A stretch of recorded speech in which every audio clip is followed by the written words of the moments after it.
Symbiosis is an ability that copies the abilities of another wonder with the same power. It doesn't copy the cost, classes, or other card stats, just the abilities. In other words, just the rules text at the bottom of the card. Whenever a game has copying effects, there are always tricky details. Let's put a microscope on some of those. Symbiosis can copy on-arrival abilities. An example of on-arrival is Flying Suzzard. This is an insect horror that says on arrival, put X -1 counters on target wonder, where X is the number of cards you own in the Abyss. Next, you play Symbiosis card Vob Stalker, copying the Suzzard. So Vob Stalker copies the -1 counters ability and the flying ability. However, Symbiosis cannot copy an on-play ability because it's too late. The window for an on-play trigger has already passed. Symbiosis cannot copy another Symbiosis ability, but it can copy copies of abilities. For example, let's say the Flying Suzzard has died and I play another Vob Stalker copying the first one. The new Vob Stalker would have the -1 counters ability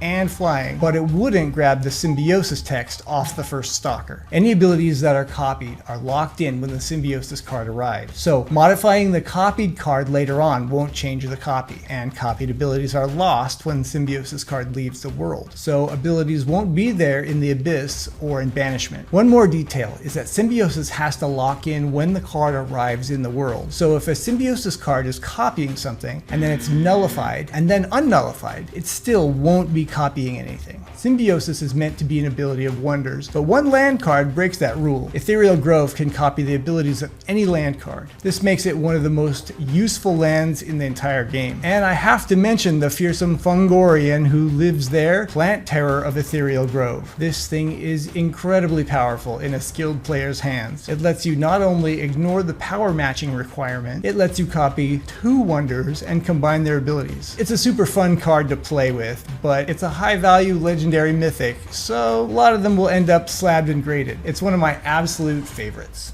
Master all the card abilities to seize the stones and become ruler of the 7 realms. And may your adventures bring you treasures.